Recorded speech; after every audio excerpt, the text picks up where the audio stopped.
Chinese youth romance film called Sweet Combat.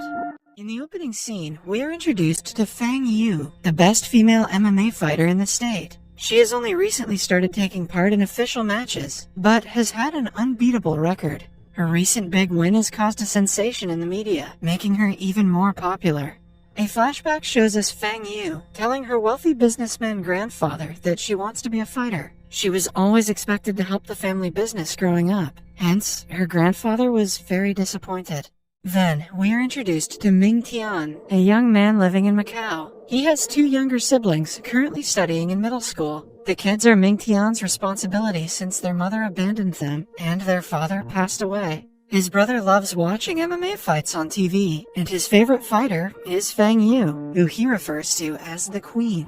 To earn for his younger siblings, Ming Tian had to drop out of college and start working as a delivery guy at a local restaurant. Currently, he is trying his best to get into a college with a decent scholarship to continue his education. One day at work, he is asked to deliver food to a local martial arts teacher. The job is difficult because the place is 20 minutes away, but the receiver wants the food in less than 15. During the time of pressure, we get to see Ming Tian's great sense of direction. He has basically memorized every street and shortcut in the city, which helps him do his job efficiently. When almost at the destination, he sees a poor street vendor trying to collect fruits that have fallen from her cart. As he helps her, the cart runs down the street. This is when the MMA fighter Fang Yu appears in the scene and kicks the cart to stop it from moving further. It does more damage than good as the cart breaks and all the fruits are destroyed. When asked to apologize to the vendor, she simply hands her a bundle of money for the damage and walks away. Ming Tian huffs at the rude girl and continues his way to make the delivery. Fang Yu then goes to her former martial arts teacher and asks him for help. She is being pressured by her family to leave MMA and join their business. Confused, she wants him to make the decision for her, but the teacher refuses to do it, as the decision is hers, and hers alone, to make. Just then, Ming Tian arrives, revealing that the customer who ordered the food is also the martial arts teacher. He and Fang Yu look at each other, but do not share a word before going their separate ways. On his way to the restaurant, Ming Tian gets an email from a college, offering to provide him a 70% scholarship. However, the college is in another state. He's confused if he should move for his education or stay, because his siblings are already accustomed to their life in Macau. To solve the dilemma, he goes to a wisdom fountain and asks the universe to show him the way. At the same time, Fang Yu is on the other side of the fountain, doing the same. They think for a while and come to a decision. Fang Yu decides to go through with her fighting career, while Ming Tian plans to move to another state. Ming Tian's boss is a kind man who helps him with the moving process and provides him a job as a delivery guy in the place he is moving to. He even offers Ming Tian money and resources if he needs them.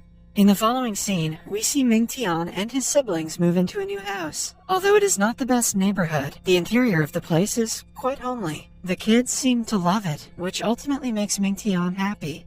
As the first piece of decoration, he puts a picture of him and his master on a shelf. It is revealed that he used to train in boxing with the master before his death. Following that, Ming Tian takes the kids to school, signs into his new job at a KFC, then finally goes to the college for the first time. He has been enrolled in the best sports college in the state, Jiangxi. Before this year, the college was all girls. In fact, Ming Tian will be one of the first guys to go to Jiangxi. However, when he walks in, he realizes he might be the only guy among hundreds of girls at the college. He starts to wonder if he misread the offer letter, because not a single man is in sight. The girls are intrigued by the only man, and it doesn't help that he is also very handsome.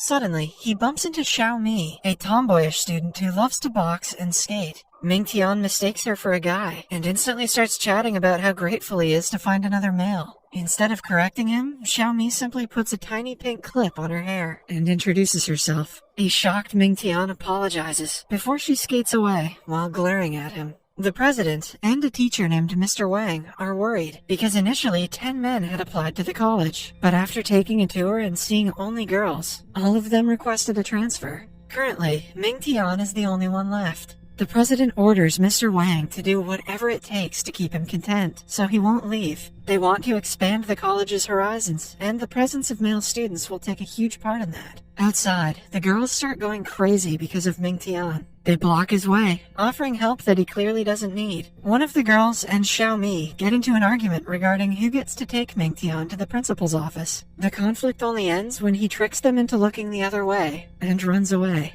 While he is at it, he happens to bump into Fang Yu. He instantly recognizes her as the rude girl from Macau. She accidentally cuts his hand with her bag and gives him money to apply a band-aid to it. Mingtian is furious at her materialistic behavior. He demands an apology, but to Fang Yu, money is superior to an apology. Before leaving, Mingtian calls her a mannerless freak, which triggers a childhood trauma in Fang Yu. A flashback shows us that Fang Yu kicked the cart that day to save a little girl crossing the road in front of them. Her intentions were pure, but it caused the street vendor to suffer a loss. In class, Mingtian sits among several girls and is clearly uncomfortable. The girls cannot help but stare at him, even though he doesn't fancy the attention. Meanwhile, Xiaomi and Fang Yu are training together in the college's boxing club. It is revealed that they are best friends who share a common interest in boxing. Xiaomi sees that something is bothering Fang Yu. On being asked, Fang Yu claims that the new guy's harsh comments made her rethink her behavior. In the following scene, she is at home, thinking about Mingtian yet again. A flashback shows us that when she was little, her parents refused to acknowledge that she was a girl. They always wanted a son, so when she was born, they treated her like one. She wasn't allowed to grow her hair or wear girly clothes. Her naive mind only understood that she was a girl when her younger brother was born. Only after his birth did her parents allow her to wear dresses. Overjoyed at finally being able to express herself, she went to her crush and gave him a gift. But since all her friends thought she was a boy, they called her a freak. The incident bothered her so much that she still struggles with her gender identity. Meanwhile, at Mingtian's home, his brother wakes up in his sleep and throws punches in the air. Mingtian laughs at his cuteness before realizing that the girl he argued with is his brother's idol. He thinks to himself that Fang Yu's eyes resemble his mother's eyes, which made him angrier than he should have been earlier that day. In college, Mingtian is continuously bothered by the girls, so much so that he can hardly concentrate on studying. The president and Mr. Wang, on the other hand, are overjoyed that he agreed to stay, but Mingtian is planning to transfer to another college, even though they provide less percentage of tuition scholarship.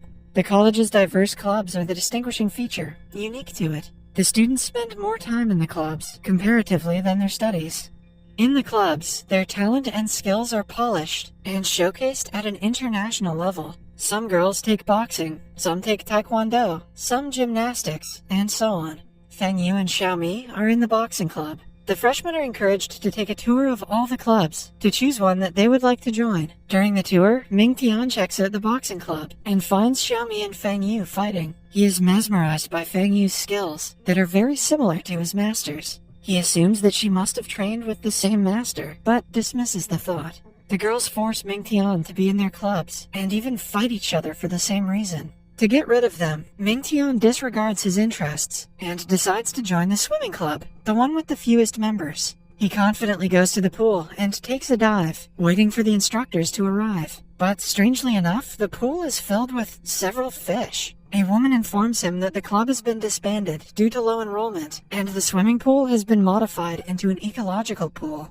This is the last straw for Mingtian. He decides to transfer to another college, even if it means paying more tuition fees. He brings his concern to Mr. Wang, who begs him to stay. He even takes a picture of Mingtian to put its silhouette in front of the men's bathroom being constructed down the hall. But the honor isn't enough to make Mingtian stay. When he repeatedly requests, Mr. Wang reveals that the transferring process is quite easy. He will have to fill out a form and post it to the college's filing box. Mingtian does as told, but is faced with a slight problem when he goes to post the form. A group of women, who claim to be the first graduates of the college, stops him. They have been unofficially appointed by the president to stop Mingtian from getting to the filing box. The trained women easily defeat him and send him back to Mr. Wang's office. The teacher refuses to let Mingtian transfer, but offers him a more appealing deal. He promises to extend his student loan payment period to 30 years with 0 interest. Mingtian will be studying for free if he takes the deal.